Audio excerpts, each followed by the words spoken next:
Hi అండి, అందరికీ నమస్తే. వెల్కమ్ టు మా పుష్ప తోట. అయితే నేను చామంతి అంటండి నేను ఈ బకెట్లోకి మారుస్తున్నానండి. ఇదైతే వైట్ కలర్ చామంతి అండి, ముద్ద. ఇదిగోండి, మరి ఇది చిన్న కుండీలో ఉన్నది కదండి, నేను దీంట్లోకి అయితే మార్చుకుంటున్నానండి. మీకు చూపిస్తానండి. ఇదిగోండి, నేను ఇలా అయితే తీసానండి. ఇప్పుడు దీన్ని నేను ఇందులోకి మారుస్తాను.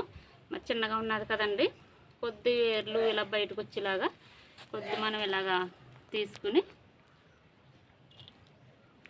ఇదిగోండి ఈ వేర్లు చూడండి చాలా చక్కగా వచ్చినాయి కదండి. అయితే మనము రెడీ పెట్టుకున్న మట్టిలో ఇది ఇలా పెట్టేసుకోవటమేనండి. ఇలా పెట్టేసుకుని నేనైతే ఇదే పద్ధతిలో నాటుతానండి. ఇదిగోండి, అయితే మనకి మట్టి కుండీలో ఉన్న మట్టి కదండి, ఇది చాలా ముద్దగా ఉన్నా చూడండి. ఇప్పుడు ఈ ముద్ద మట్టిని